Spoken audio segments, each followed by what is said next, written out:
Welcome to ప్రజా TV Telugu. ప్రతి క్షణం ప్రజాక్షేమం కోసం.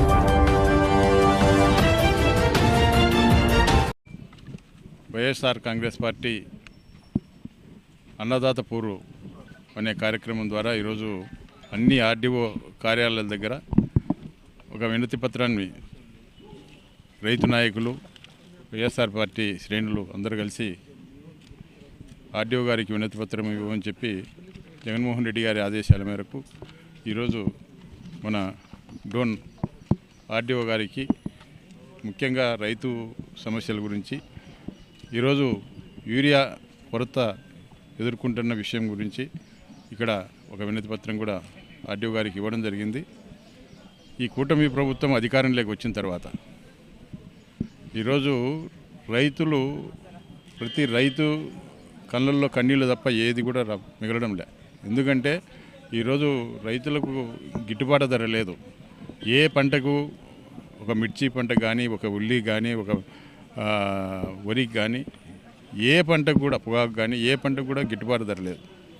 సరే, గిట్టుబాటు ధర లేదు, మరి కనీసం ఈరోజు ఎరువులకు సంబంధించి ముఖ్యంగా యూరియా ఈరోజు రాష్ట్రంలో ఎక్కడికి వెళ్ళినా కూడా ఏదో ఈ ప్రాంతంలో బాగుంది, ఈ ప్రాంతంలో బాగలేదు అనేది కాదు, మొత్తం రాష్ట్ర వ్యాప్తంగా ఈరోజు యూరియా కొరత ఎదుర్కోవడం జరుగుతూ ఉంది. మేము గత 4-5 నెలల క్రితమే కలెక్టర్ గారిని కలిసి ఒక వినతి పత్రం కూడా ఇవ్వడం జరిగింది, మేడం గారికి కూడా.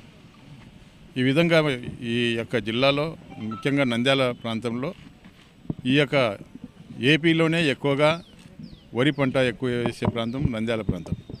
ఈ నంద్యాల జిల్లాకు ప్రత్యేకంగా ఎక్కువ మోతాదులో ఈ యొక్క ఎరువులు తెప్పియండి. ముఖ్యంగా ఈ యొక్క యూరియా కొరత ఏర్పడుతూ ఉంది. ఈ యొక్క తెలుగుదేశం పార్టీ నాయకులు కనుసన్నల్లోనే యూరియా కూడా మరి వాళ్ళ ఇళ్ళలోకి తీసుకుపోతున్నా కూడా అధికారులు ప్రేక్షక పాత్ర వహిస్తూ ఉన్నారు. ఈరోజు ప్రతి గ్రామంలో ఆర్బీకే కేంద్రాలు జగన్మోహన్ రెడ్డి గారు ఏర్పాటు చేసినారు కాబట్టి ఆ ఆర్బీకే కేంద్రాల ద్వారా ఈ యూరియా మరి రైతులకు మరి ఇవ్వండి అని చెప్పి మేము చెప్పడం జరిగింది. మరి ఈరోజు లారీల్లో యూరియా వస్తూ ఉంది. మరి యూరియా వచ్చినప్పటికీ కూడా ఎక్కడ రైతులకు, నిజమైన రైతులకు ఎక్కడికి పోవడంలే, అది దళారుల చేతుల్లోకి పోతూ ఉంది. ముఖ్యంగా తెలుగుదేశం పార్టీ నాయకులు, ఒక్కొక్క నాయకుడు ఇళ్లలో 100 నుంచి బస్తాలు వాళ్ళ ఇళ్లలోనే ఉన్నాయి. మరి సామాన్యమైన రైతులు ఈరోజు యూరియా లేక, యూరియా దొరక్క 272 రూపాయలు చేసే ఒక బస్తా 450 నుంచి 500 రూపాయలు ఈరోజు బ్లాక్ మార్కెట్లో కొంటా ఉన్నారు.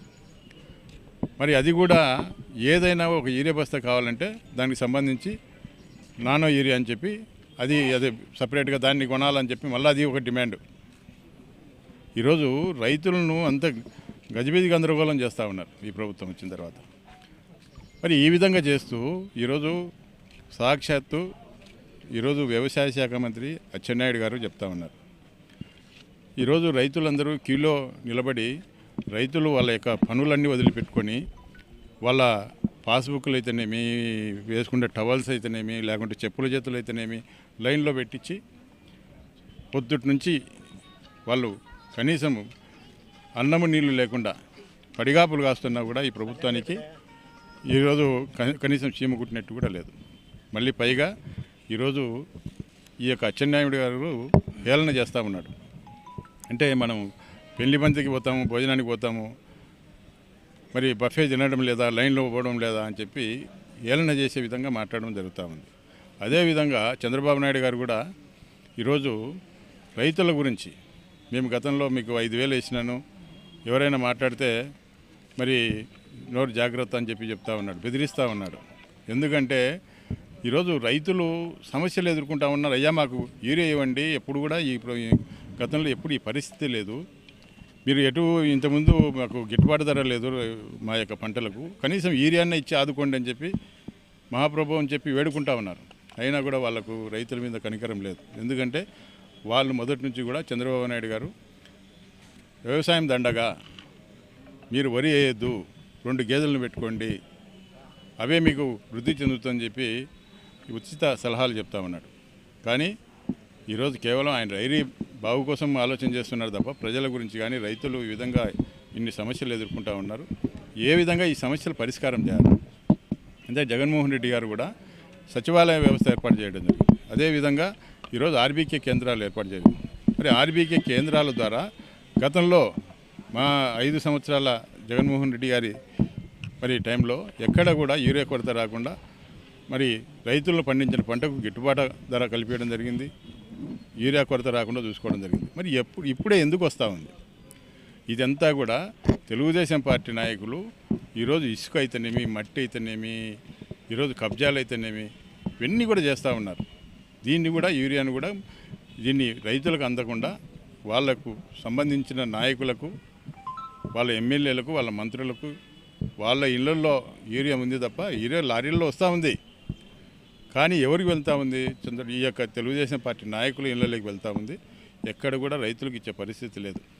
మేము ఆర్డీఓ గారికి కూడా ఒకటే ఇప్పుడు విజ్ఞాపన పత్రం కూడా ఇవ్వడం జరిగింది. మీరు దయచేసి ముఖ్యంగా ఈ యొక్క డోన్ ప్రాంతంలో కూడా వరి పంట ఎక్కువ వేస్తూ ఉన్నారు, మొక్కజొన్న ఎక్కువ వేస్తూ ఉన్నారు. మరి ఈ టైంలో ఇది సీజన్, ఈ టైంలో మీరు ఈ యొక్క యూరియా ఇస్తే రైతులకు ఉపయోగం ఉంటుంది. మీరు అయిపోయిన తర్వాత ఇచ్చినా ఉపయోగం లేదు. మీరు వ్యవసాయ శాఖకు సంబంధించిన అధికారులతో ఒక సమావేశం ఏర్పాటు చేసి మీరు అందరికీ కూడా ఆర్బీకే కేంద్రాల ద్వారా ముందు ఒక లారీ వచ్చిన తర్వాత ఏదైతే పాస్బుక్లు ఉన్నాయో ఎందుకంటే ఎకరా ఉండేవానికి అదే ఉంది, 100 ఎకరాలు ఉండేవానికి అదే ఉంది. అసలు పొలం లేని వాడు కూడా ఈరోజు మాకు కావాలంటున్నారు. ఎందుకంటే ప్రతివాడు ఈరోజు బ్లాక్ మార్కెట్ అమ్మాలా, ఏదో తీసుకొని పోయి అమ్ముకోవాలని చెప్పి ప్రయత్నం చేస్తూ ఉన్నారు. అటువంటిది కాకుండా నిజమైన రైతులు ఎవరున్నారు, నిజమైన రైతులకు యూరియా ఇవ్వండి, యూరియా కొరత నివారించండి, మీరు ఒక మీటింగ్ ఏర్పాటు చేయమని చెప్పి కూడా చెప్పడం జరిగింది. మరి ఆ విధంగా తప్పకుండా ఏర్పాటు చేస్తామని చెప్పి కూడా ఆర్డీఓ గారు హామీ ఇచ్చినారు. కాబట్టి ఇక ముందైనా కూడా ఇటువంటి పరిస్థితి పునరావృతం కాకుండా ప్రభుత్వం చర్యలు తీసుకోవాలా. అదేవిధంగా ఈరోజు వైఎస్ఆర్ పార్టీ శ్రేణులందరూ కూడా రాష్ట్రంలో మరి పెద్ద ఎత్తున ఈ ధర్నా కార్యక్రమం చేయాలా, నిరసన తెలియజేయాలా, ర్యాలీలు చేయాలని చెప్పి మేము ఆలోచన చేసినాం. కానీ ఈరోజు ఈ ప్రభుత్వం ఒక మొండి వైఖరితో ఈరోజు ఈ యొక్క రైతుల యొక్క సమస్యల గురించి ఎక్కడ బయటికి వినపడకూడదు, కళ్ళకు కనపడకూడదు అని చెప్పి ఈరోజు పోలీసులను పెట్టి కేవలం ఆర్డీఓ దగ్గరికి కూడా 20 మందే రావాలా, ఎక్కడ ర్యాలీలు చేయకూడదు, ర్యాలీలు చేస్తే మేము కేసులు పెడతాం, జైళ్ళకు పంపిస్తామని చెప్పి ఒక బెదిరింపు ధోరణితో ఈ ప్రభుత్వం ఆలోచన చేస్తూ ఉంది. కాబట్టి ఈరోజు వీటికి నిరసనగా మరి ఈరోజు కేవలం చాలామంది కార్యకర్తలు, నాయకులు, రైతులు రావడం జరిగింది. అయినప్పటికీ కేవలం ఒక 20 మంది మాత్రమే ఇక్కడికి వచ్చి మరి వినతి పత్రం కూడా ఇవ్వడం జరిగింది. ఏదేమైనా కూడా జగన్మోహన్ రెడ్డి గారు రైతుల గురించి, రైతు కుటుంబం నుంచి వచ్చినారు కాబట్టి ఆయనకు రైతుల యొక్క సమస్యల గురించి అవగాహన ఉన్న వ్యక్తి. కాబట్టి గతంలో ఆయన పరిపాలనలో ఎక్కడా రైతులకు సమస్య రాకుండా మరి చూసుకోవడం జరిగింది. ఈ ప్రభుత్వం కూడా మేము ఒకటే ఆలోచన చేస్తూ ఉన్నాం. మీరు ఏదో గతంలో ఇది వ్యవసాయం దండగా అని చెప్పినారు కాబట్టి ఇప్పుడు కూడా దండగా చేయాలని చెప్పి ప్రయత్నం చేయకుండా మీరు ఇప్పటికే ఈ ప్రభుత్వం వచ్చిన తర్వాత ఈ 15 నెలల కాలంలో రైతులకు నడ్డి విడిచడం జరిగింది. వాళ్ళు పండించిన పంటకు గిట్టుబాటు ధర లేకుండా చేయడం జరిగింది. కాబట్టి ఇప్పటికైనా కూడా కళ్ళు తెరిచి కనీసం యూరియా అన్నా కూడా మీరు సప్లై చేయాలని చెప్పి మేము కోరుతామండి.